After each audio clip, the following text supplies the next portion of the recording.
kick us off and introduce Chad. Yeah, I'd be happy to. Chad Hardaway, he is the director over at USC for, I guess we're talking about technology commercialization. I was reading a little bit on the background, and there's so many things here that are going to be interesting to those of us that are in business in the Upstate. So we've got everything from intellectual property protection, as we read about various companies getting their information hijacked, and from online, well, I'm not sure what the right word for online, whatever they are, malintents, to intellectual property, securing your property, to starting a business, all the things that go along with that. On the legal side, looks like you have an engineering background and a legal background. So Chad, I'm going to turn it over to you. And I want to ask the question, are you located here in the Upstate with USC? Are you out of Columbia? Tell me just a little bit about that, and I'll turn it over to you. Yeah, thank you very much, David. Yeah, I'm actually in Columbia. I'm actually one of the few Hardaways that escaped Greenville. So there's a large contingent of Hardaways in Greenville that I'm related to, whether that's John, Richard, or Charles and Tracy are my mom and dad. Okay, good. So don't hold that against me, or don't hold me against them. You'll figure it out after the end of the call. Also, my mom is a Timmons, so I'm also tied into the Timmons as well. So I just had to come down to Columbia to, make my own way. I kept running into family up there. So you're welcome. You're welcome back anytime. Yeah, no, I love Greenville, and I'm back there often. So a lot of fun. So yeah, so today I'm supposed to give you guys a talk on cybersecurity. And what I'm going to kind of bring to you is what I think is a little bit different perspective. I got a little bit of information about your backgrounds and what this group is involved in. And I think that I wanted to make it something that was relevant and not too techy. But I would say my goal here, I'm probably going to break every rule of PowerPoint today. So just bear with me, but you'll hopefully after this talk, you'll feel overwhelmed, and you'll be aware that there's a problem, and you'll be asking yourself, what can I do about it? And hopefully, if I've done my job today, then unfortunately, some of you might have some rocks in your shoes. But you know what? It is what it is, because that's what this topic area is about. So without further ado, I'll just jump on in here. Like was said before, I've got a bachelor in chemical engineering. I spent 7 years with Eastman Chemical. I got an MBA right after that, and then got my JD. I'm in an office called the Office of Economic Engagement, and basically we are like we're the group at the university that connects the assets of the university with anybody who can help improve our value proposition or vice versa. And so do everything from, like you said, tech commercialization, intellectual property. Also, I'm the executive director of the USC Columbia Technology Incubator. So I've worked with people, for example, up in your neck of the woods, Next, John Moore, some of those guys. We work and manage about 45 companies here in the Midlands. I'm also a professor in the College of Engineering and Computing. I teach legal policy and foundation in a master's program for engineering, entrepreneurship, and innovation. And then recently just joined the faculty, or joined the teaching group that teaches in the cybersecurity program, or we have a cybersecurity degree at USC, and the class I teach there is cyber law and ethics. I would say broadly, my job is to drive policy initiatives around innovation, education, workforce development. And that's not just in Columbia, that's statewide. We do stuff all over. I think we serve 35 to 40 of the counties in the state we are touching in some way. We're working with corporate and government partners. Our job is to manage that value proposition. You guys, you business people, understand that. We're here to understand your value proposition and then find how it matches with the university. Also responsible for getting USC technologies that are that are created with federal grant dollars in our labs and get them out of the lab and in the marketplace.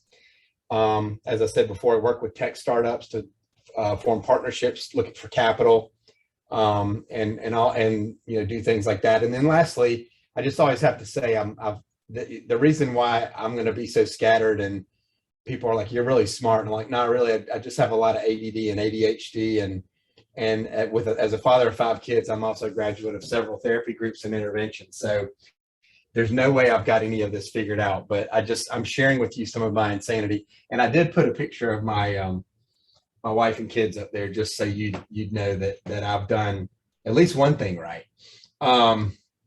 So what I thought I'd start with is the context.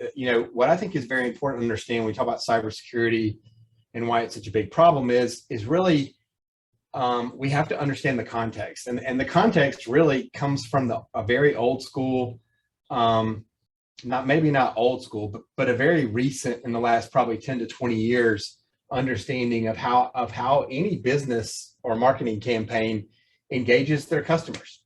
So if we look at just the very basic steps of customer lifecycle engagement: awareness, evaluation, purchase, usage, repurchase, and advocacy.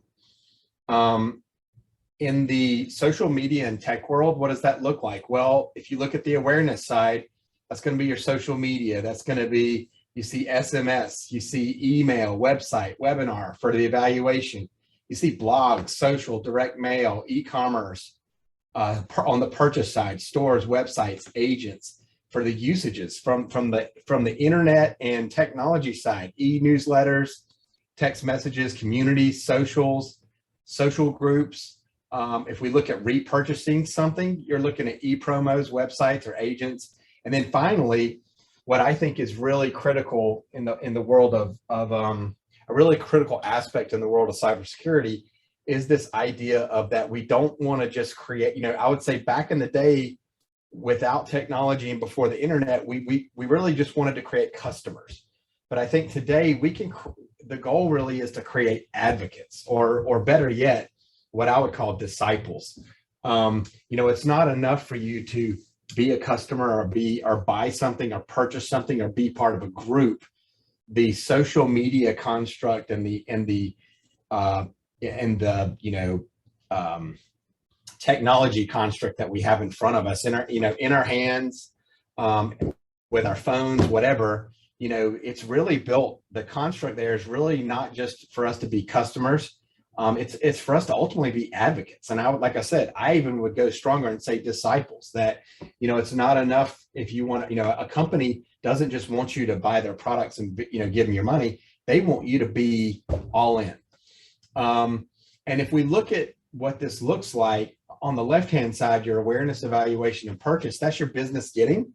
The usage, repurchase, and advocacy is business keeping.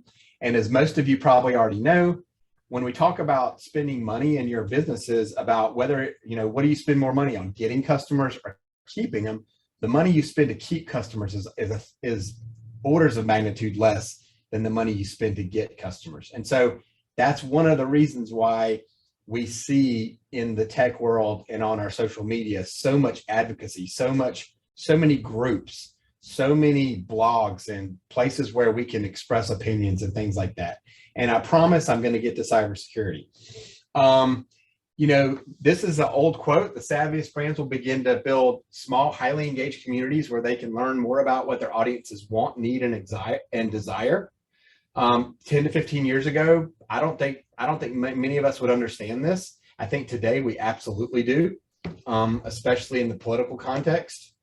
Back in the day, we would say marketing's no longer about the stuff that you make, but about the stories that you tell.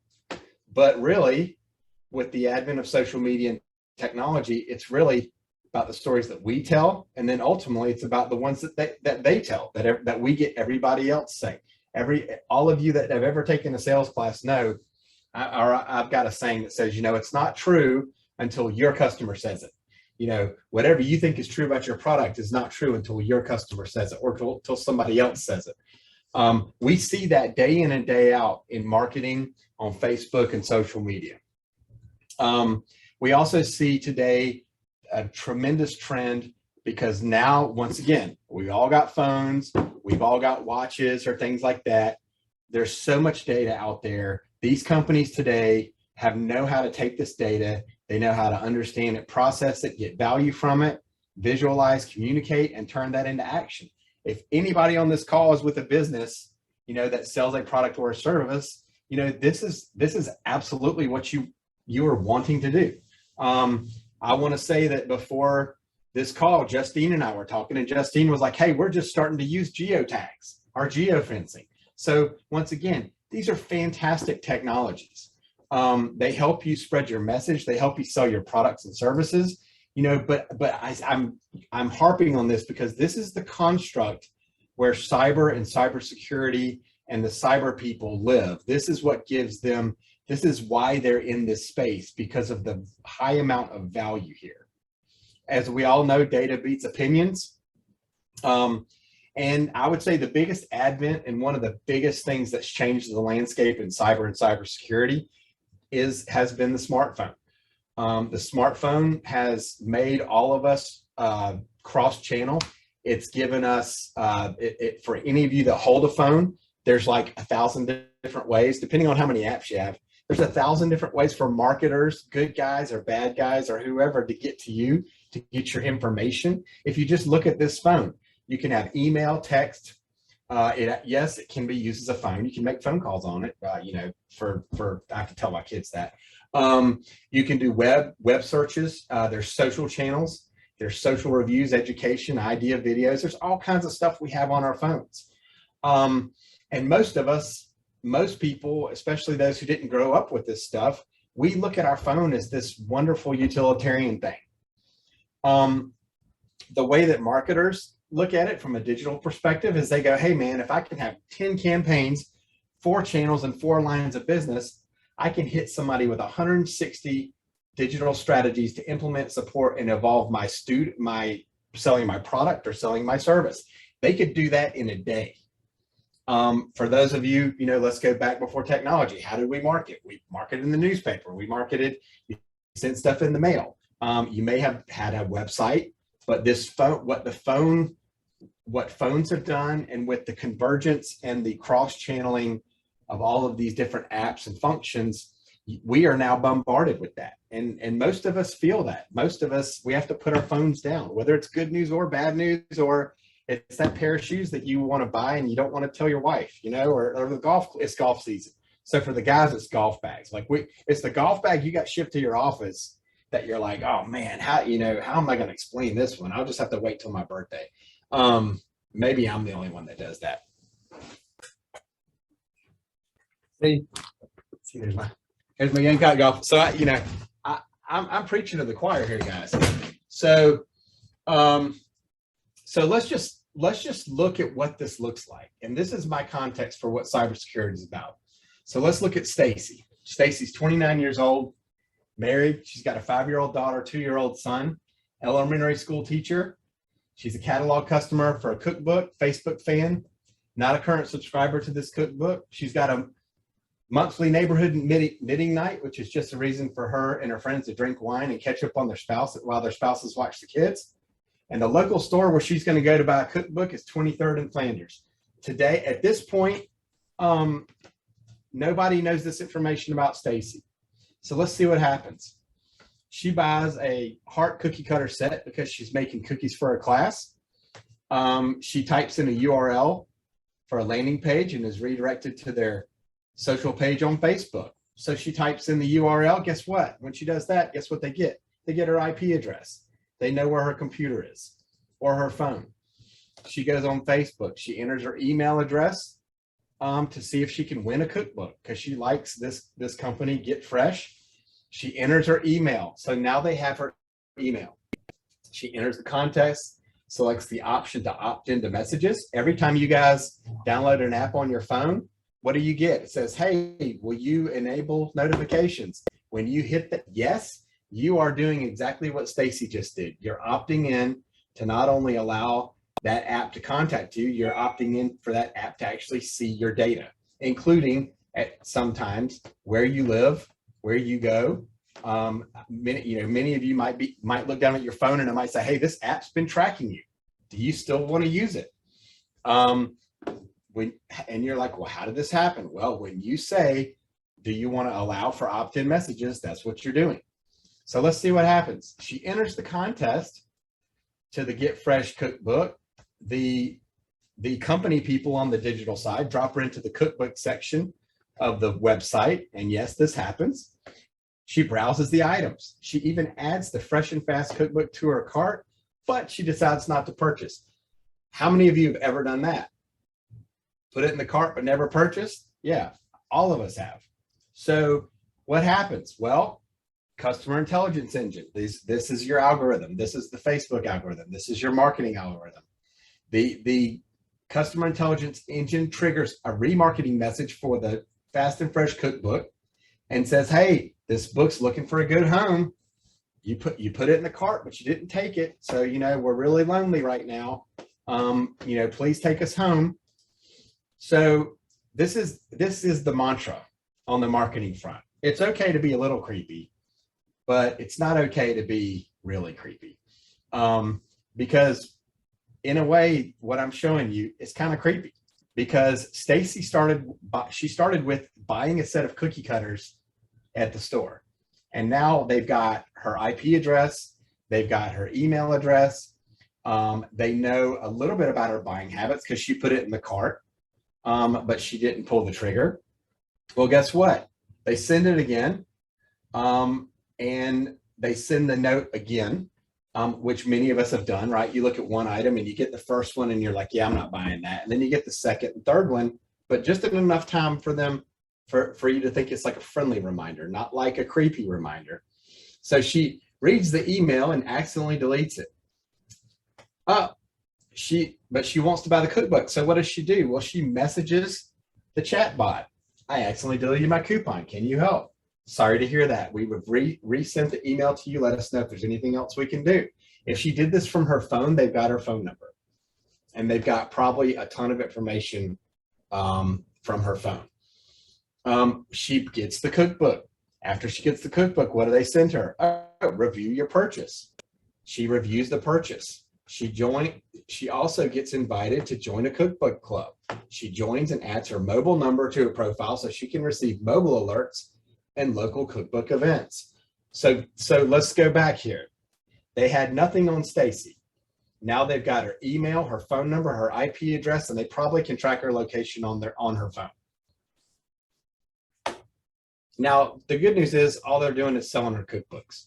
But let's just kind of recap. This is the recap of what happened. If I told any of you on this call that at the end of this call, I was going to put a marketer in front of you and I asked you for all the information that Stacy just gave this cookbook company or this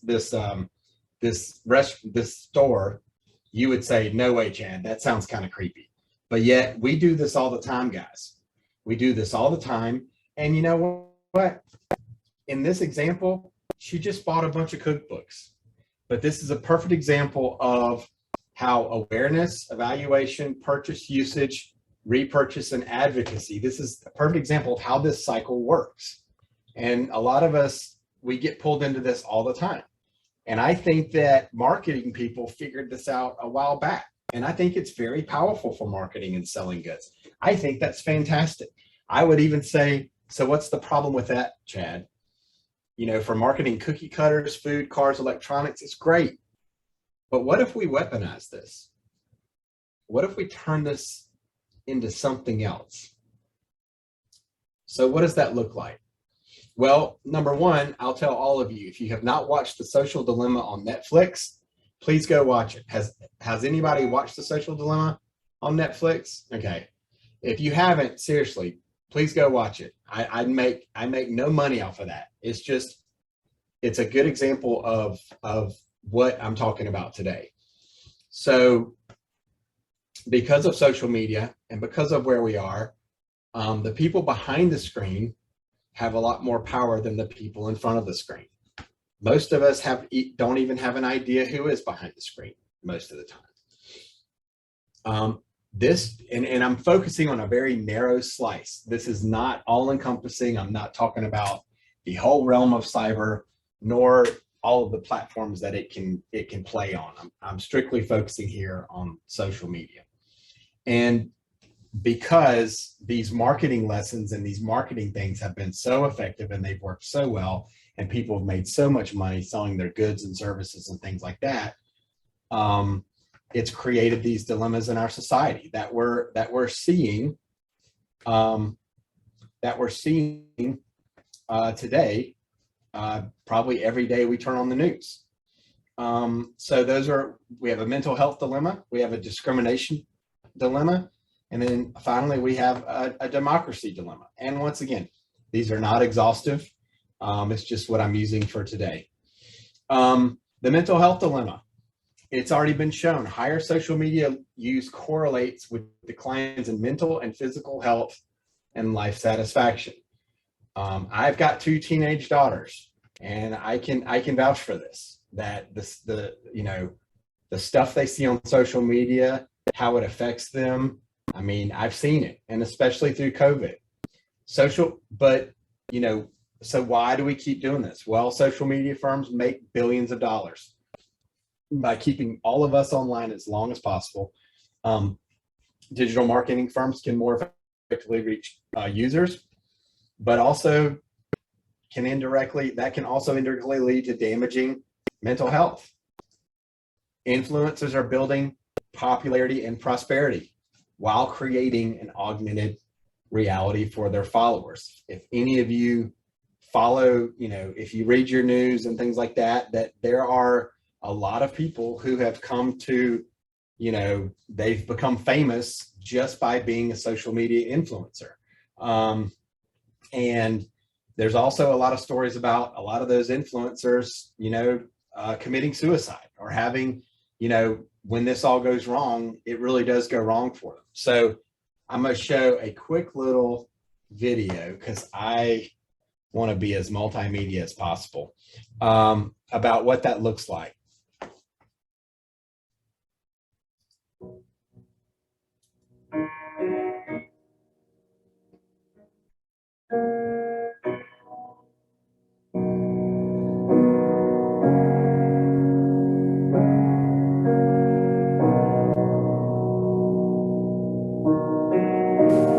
Why can't I get it right?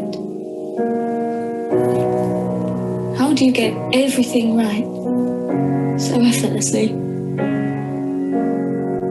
Is it the shape of my face? Is it the number on the scale?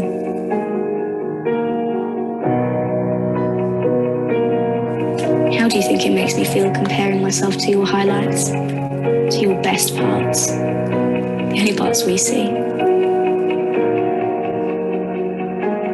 Why are your numbers and notifications controlling my confidence? Who gave you the right? I want to be free. I want to be free from all that you teach. We are more than 2D images on a screen. We are people, real, living, breathing creatures with real aspirations, abilities, intelligence, ideas. And thank you for giving us a platform to create and share. But I will not thank you for numbing my existence, destroying my attachment to the earth and diverting my attention from what really matters.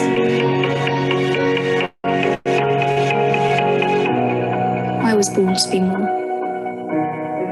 than a body, a follower, a like, a number. I am my creativity, my passions, my integrity, my relationships, my boldness, my bravery. This is my voice, and I'm going to use it to be more. So I show that in my social media class to just show that these, all of these things we see in these campaigns, whether we like it or not, and the messages are not always there, but a lot of the messages are. And I would say that, probably not as much for a lot of people in this group, but I can tell you for my kids I teach at the university, this is their reality. This is normal for them. And so part of that is pretty terrifying. So if we keep going, I think, can y'all see my slides? Okay, good. So when we look at the discrimination dilemma, algorithms used by social media platforms can be used to promote content that sparks outrage, hate, amplifies biases. 64% of people who joined extremist groups on Facebook did so because the algorithm steered them there. I'm not going to go through this link, but that's a link on I think on fake news. Algorithms decide what to show each user. One of the concepts of the social dilemma talks about that they created these algorithms to help you guys buy stuff, stuff that you need, maybe a lot of stuff you don't need. But because these algorithms got so good, now they're showing a lot of things that can be misused. And I can tell you from the cybersecurity side, this is the data that these hackers and these companies want. They want to have this data that lays out, profiles on you, so they can do things that are not positive, or do things that are going to lead to bad results. It gives anyone an opportunity to reach huge numbers of people with phenomenal ease, including those who seek to use it to fuel political divisions and sow unrest. The number one message I teach all my kids is don't pick a party. Don't be a Republican or a Democrat. Sit on the sidelines. You can vote, pick your side and vote, please vote. But spend about 5 years and read stuff and learn about the parties, because if you listen to what's on social media, you're going to get really bad ideas about what these parties and these people really stand for. And we see this, every day. And so, what the hackers want today, besides taking your money and cryptocurrency, things like that, they're using these things to shift the world power dynamic. They're using these things to sow unrest in countries, including America. There's a big payoff for them. I work with a lot of special forces guys, and I can tell you some of the messaging during the Trump and the Biden campaign was not US messaging. It was actually Russian messaging that was sent through social media channels. And like I said, whether you're Democrat or Republican, that should terrify you. This is the dark side of cybersecurity, cyber. This is where a lot of the action is. The good news is it's getting more talked about. The bad news is, just like I would say, it's just like with the shooting in Uvalde. Now there seems to be some traction around gun control and things like that, and I'm not speaking to that, but I think we have several of these types of things that get manipulated and twisted and hidden. And I think even the gun control debate has very polarizing messages to put people on extreme sides of the aisle, which will lead to, and the goal of those people is that we do nothing. The goal of the people is that they create division and unrest, and ultimately that we do nothing because we're so frustrated. They've done studies on fake news, which has become popular the last several years. Fake news travels 6 times faster than the real news. If it's not true, it travels way faster. The other one that's terrifying is that how many times you see a story and then you see fact checkers? Well, now the fact checkers are fake. There's fact checkers that are sending out fake stuff. So, you really have to be careful. And I believe, and this is why I started the PowerPoint this way, that this algorithm it's just like everything else in the world, right? This algorithm and this marketing engine and these things that were created by these social media, engineers and guys and girls, it had a positive use. That's the message of the social dilemma. They didn't wake up and say, we're going to find a way to wreck economies and pit people against each other. They just wanted to help people sell stuff.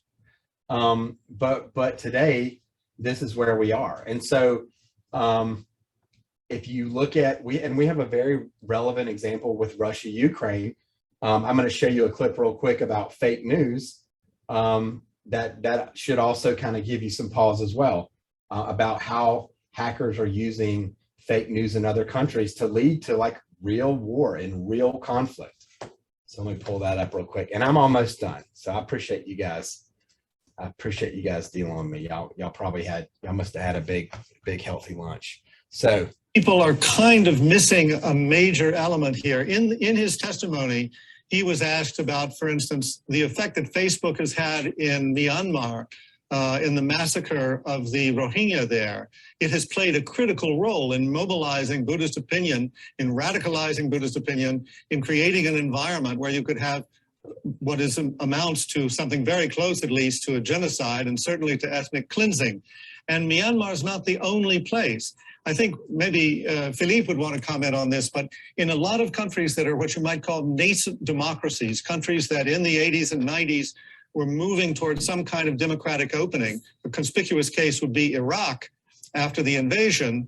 All of a sudden, there's a lot of open media, but nobody trusts it. What do they wind up trusting? Facebook. Facebook in Iraq is the main source of information for millions of people. And the result has been, in several cases, shootouts between various factions where fake news has led to real shooting. So I think that Facebook has a lot to answer for that actually Zuckerberg was not asked to answer for, because the Americans are so focused on their own particular problems. But Facebook is a problem around the world. Hi, everyone. Mark Barden here at Sandy Hook Promise. On December. So, and we see this time and time again. When we had, when the Russia-Ukraine stuff was just starting, there was evidence that Russia actually was sending out fake video, which was shown to be taken from a movie. And they were selling that on the social media as an actual war, and they were trying to show the world that Ukraine was attacking Russia. And our American intelligence, thank God, got a hold of it and got ahead of it. But Russia did that multiple times. The last thing I'll say is that I've been at the university for about 16 years. I worked for President Kaslan when he was here. He was a retired 3-star general. He was a fantastic president and leader. Once again, don't always, don't believe what you read in the news or the media. He wasn't perfect, but he was a heck of a leader. And I remember sitting in President Kaslan's office when we had an ambassador come in from from Estonia, and what the Estonian ambassador and President Kaslan were talking about was when they were having operations in Russia, when the American, when our military was doing anything in that Russian area, the soldiers would wake up in the morning, they would check their phones, and there would be Facebook messages that would show them pictures of their wife and kids and say, I know where your wife is right now. Do not go into battle. If we locate you in battle, they're going to get killed. And that's that is what's known as information warfare. And this was not like a year ago. This was like 5-6 years ago.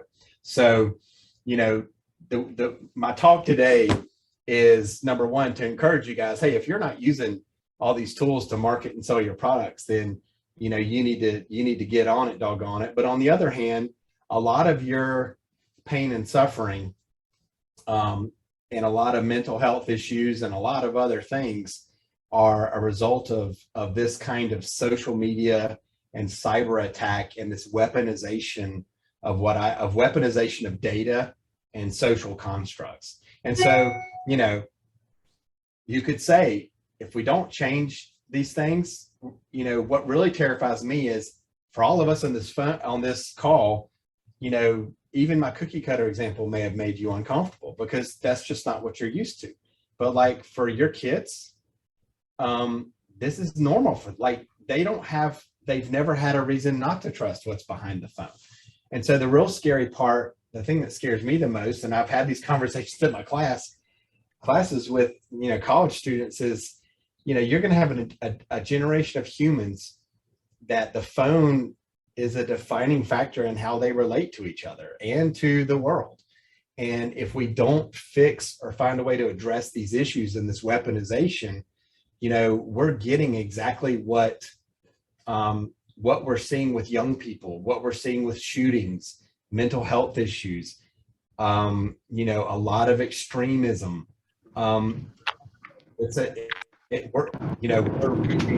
We're reaping what's out there because that's what's out there, and that's what they're used to. They trust it. We don't, but they do. So, I'll leave this with you. I'm not asking any of you guys to go vote for anybody or do anything, but once again, this is the rock in your shoe. What can we do about it? Who's going to be responsible? And so, these are things that I discovered when I was teaching my class. I started saying, like, what's good content to show these kids to really give them some awareness. And time and time again, I kept stumbling on this, especially in light of things like mental health and things like that. So I'm gonna stop talking and answer questions, and hopefully that was helpful and gave you a little bit of perspective. But Justine asked me, but it was still my fault. I talked her into it. So don't be mad at her. Well, Chad, I think it's a good context setter of kind of the 50,000 foot or the umbrella view of why or how these issues happen, or how things have evolved to where technology can be weaponized in multiple ways, as you've defined, some for the good and some for the bad. You talked a good bit about teenagers and things of that nature. I have two of my own, and I totally understand and get that. But I also know in terms of fraud and things of that nature, there is a lot of focus on trying to do things like that for to our seniors. So what have you seen, and what is maybe a tip or something for we can help our parents or things of that nature to be wise as to some of the things that are done deceptively that impact our older residents who are used to trusting people who tell them things over the phone or over whatever it might be, the television and things over time. Yeah, so what we see, once again, we see hackers and cyber, attackers acting like people, having the ability to impersonate anybody or duplicate anything. Every now and then I'll get an email that or a text message. Sometimes I'll get an email and it's from the Dean of Engineering, who's a friend of mine, Hossein, and he'll be like, "Hey man, I need a gift card." And I'm like, "What? A gift card?" And if I look at the email address, it's not from him. Like, it says his name in the email address, but it doesn't, the address is not him. And so for seniors, where are they vulnerable? Well, they're vulnerable just like the rest of us are. What I would say this, anybody who has a relative, that's definitely came after this age, and these phones and things are like a new thing to them. I would just say to them, any kind of contact that comes to them through that phone, even including direct phone calls, if there's anything that's asking for any type of information, registration, even filling out a survey. I don't know how many of you like to do these things, but when it ever asks you, like, what's your favorite color, or take this survey for what's your favorite 70s song, well, guess what? They're using that stuff to build a profile on you. When one of the really bad things about some of these apps that have filters is that they're using foreign agents are using these face filters that put like maybe rainbows on your face, and there's even one that makes you look old, and there's ones that make you look young.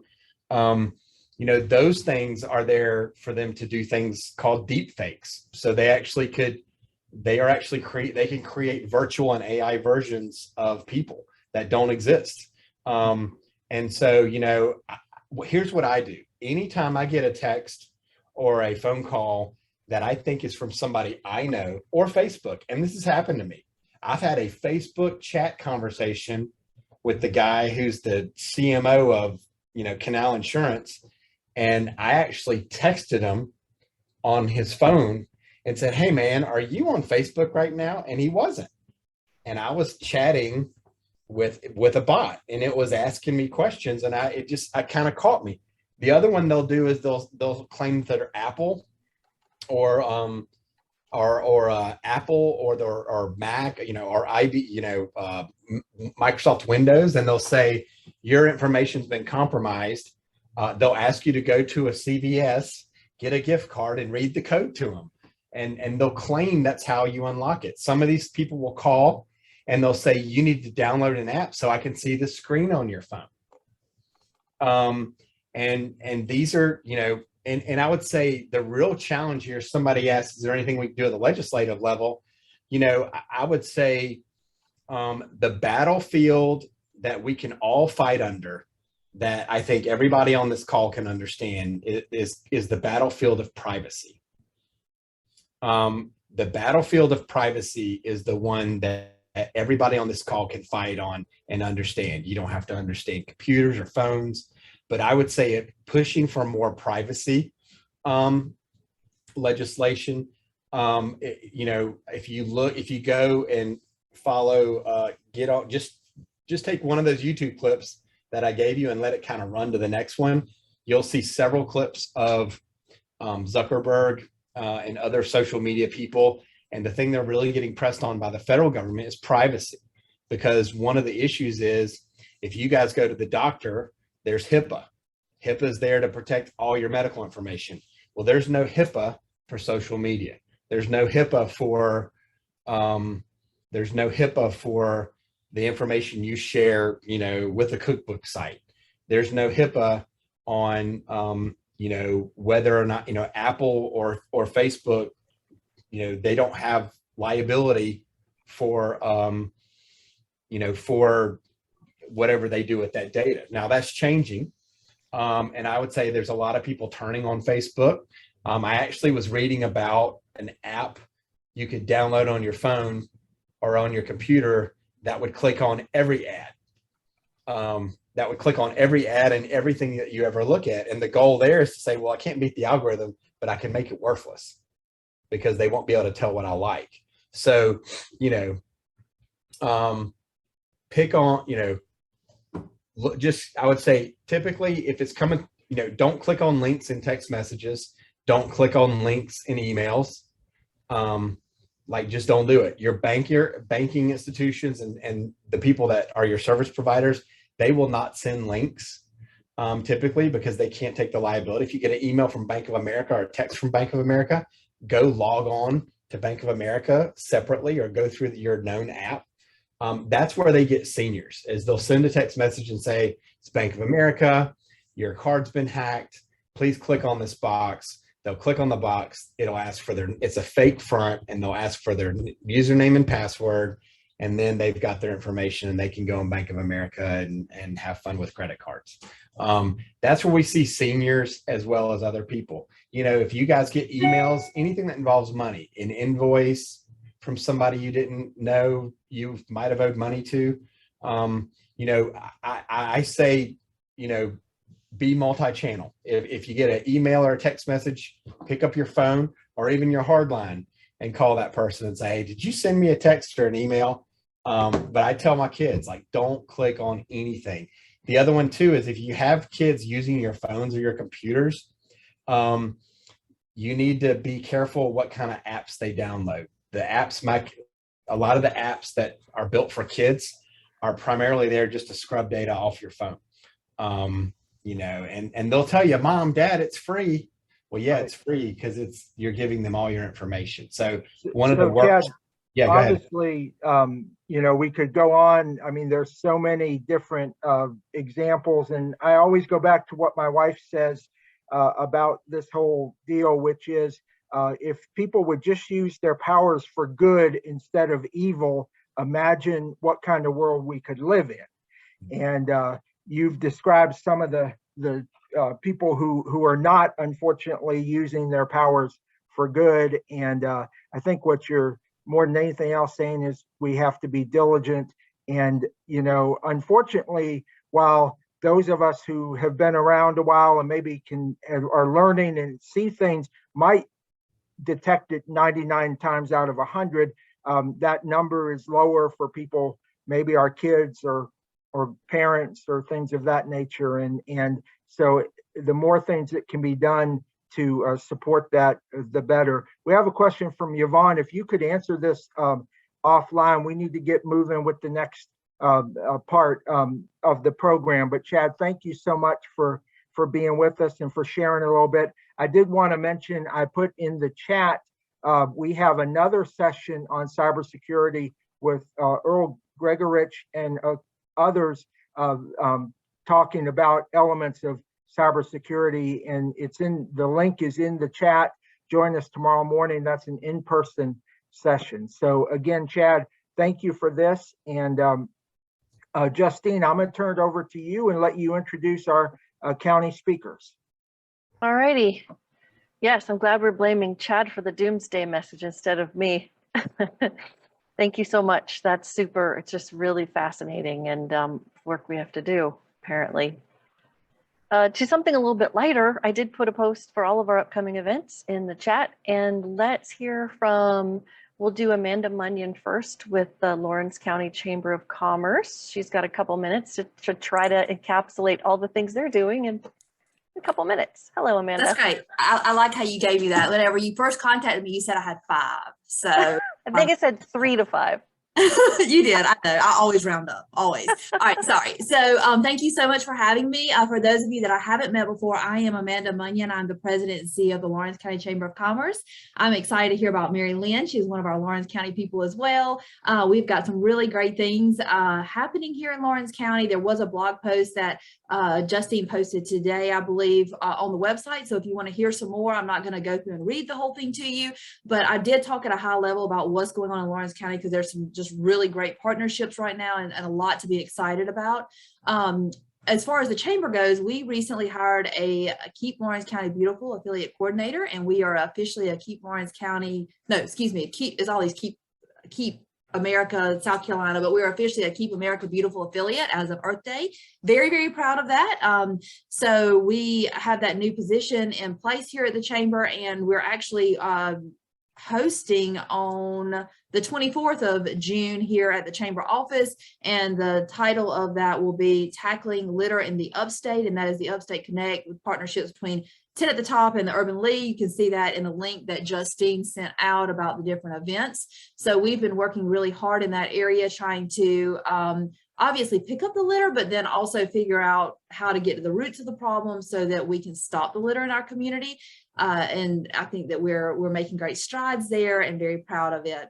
I also wanted to mention that we officially have a South Carolina, or I guess it would be Lawrence County, South Carolina 250th Revolutionary War Sesquicentennial Committee. Is this really long name, but the Lawrence County 250th. So the Revolutionary War celebration 250th will be in 2026. We're working towards that as a committee for Lawrence County. I encourage you all to research that. The Liberty Trail is really cool coming across South Carolina. There'll be some sites located in Lawrence County that will be connected to that, and we'll be highlighting the history here. Another thing for us to be very proud of, encourage people obviously to visit our community, and then the residents that live here to learn a little bit about the history. Just some really cool stuff. Also wanted to mention that our county council recently allocated $5 million out of their Arpa funding, which we are very thankful for. It was not, unfortunately, also the Chamber of Commerce. However, we are excited they spread the love across the county. 2.5 million went to nonprofits and 2.5 million went to infrastructure projects. Mary Lynn may mention that, I'm not sure, but they were a recipient of that funding, which was fantastic. We do a nonprofit news and needs needs monthly roundtable discussion. You can find that on the Lawrence County Chamber of Commerce Facebook page under our events. Would love for any of you to either sign on, or if there's a board that you are a member of and they benefit or would benefit in some way learning what we do, or also serving Lawrence County residents, we would love to have them. Right now we have 70 agencies listed on our nonprofit distribution list. We typically have between 15 and 20 people sign in, but I think it is always very beneficial where we just talk about news, needs, resources for our nonprofits, and help make some connections that are, again, I think very beneficial. Only other thing I wanted to mention was that we passed the capital project sales tax for Lawrence County in 2020, which is huge for us. We didn't think that would necessarily pass, but it was a way to advance a lot of the projects that needed to be taken care of in Lawrence County. And there were a total of, I believe it was 16 different projects, and we just did the groundbreaking for the 1.7 mile walking and biking trail. It's actually going to be out here beside the chamber, so that makes me very happy. But it also is the beginning of the Prisma Health Swamp Rabbit Trail here in Lawrence County. So we're going to start with a loop trail with the hopes to eventually connect and be able to bike over to Greenville and other areas, Fountain Inn, and all the way up. So those are just exciting, very high level highlights of what's happening here in Lawrence County. I could go on because there's so many wonderful things. Justine, do you want me to turn it over to Mary Lynn, or are you going to turn it over to me? Sure. Yes, that would be great. Because I have an opening for that. So we have Mary Lynn Tollison with us today from Family Promise.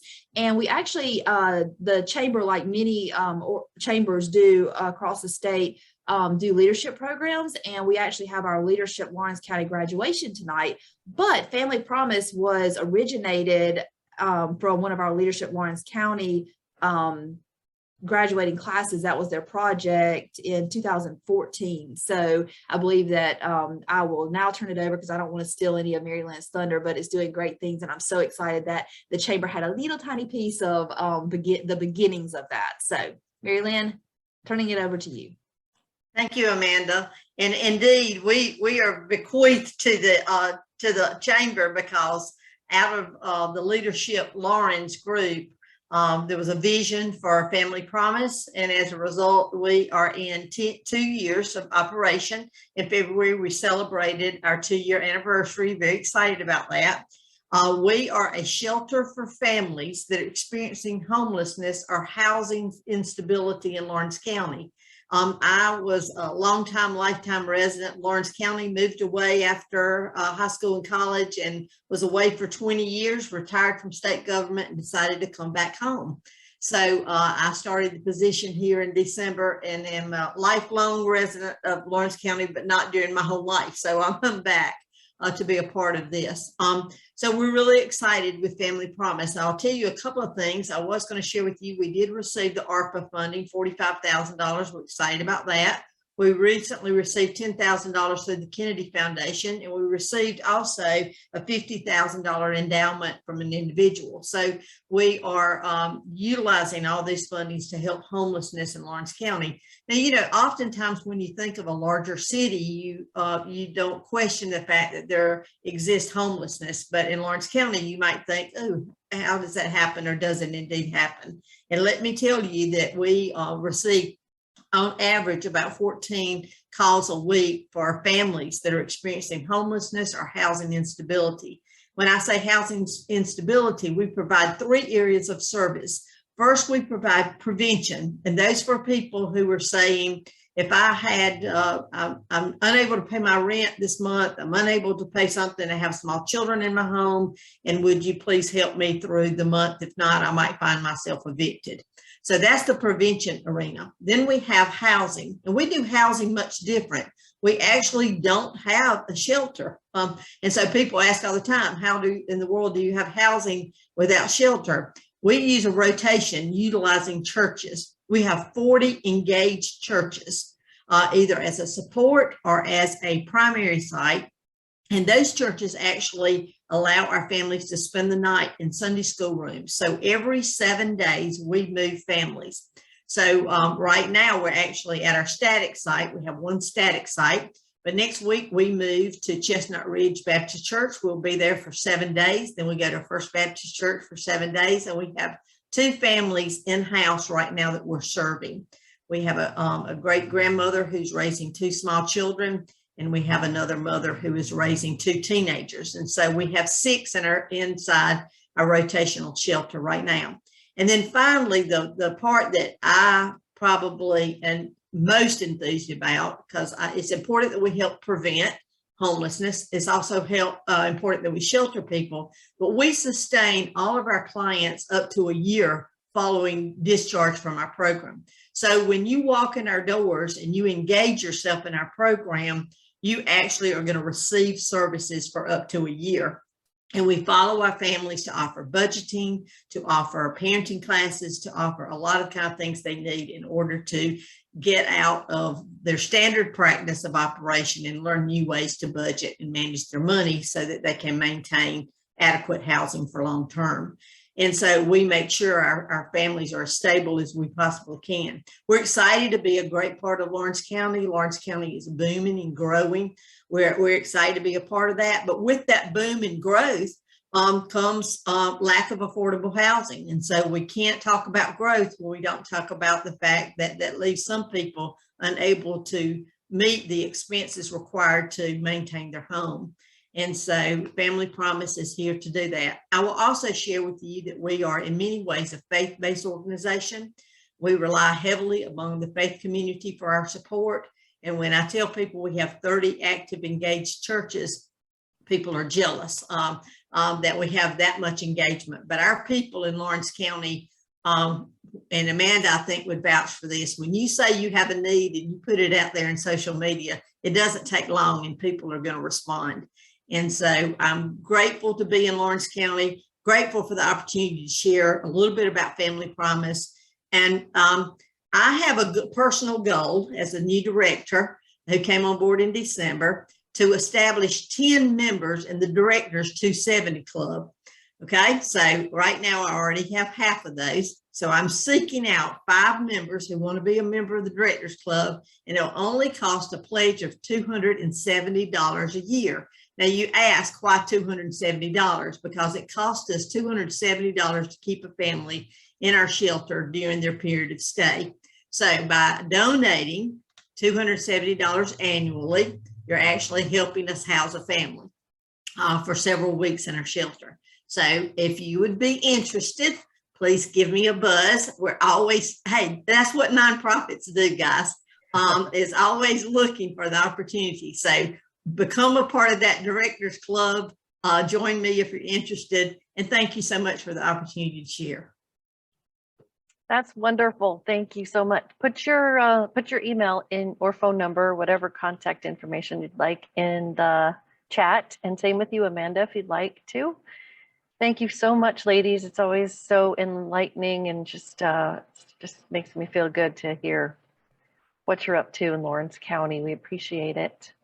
If Dean doesn't have anything further, I'm going to pass the buck over to David Field to close us out.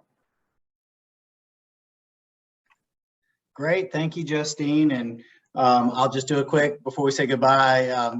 Chad, thank you for terrifying us perhaps with your information. It is real. We need to be vigilant, and you know, for us, for our families, for our mental health, for all sorts of reasons. And we could have talked for another 2 or 3 hours, I think, just in Q&A. So thank you for your time today. And thanks to Lawrence County for getting us out of that ditch Chad put us in mentally.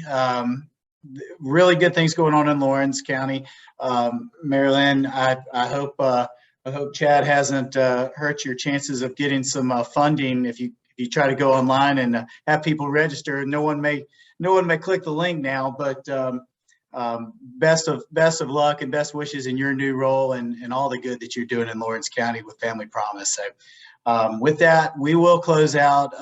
A true thank you to everyone who was a part of today's discussions. It was great. And we've got the next month's. Justine, you don't have a quick date you can shout out, do you? Yes, I can. It's going to be July 14th. Great. Okay, July 14th. Thank you, everyone, and have a great summer. Bye, David. Thank you.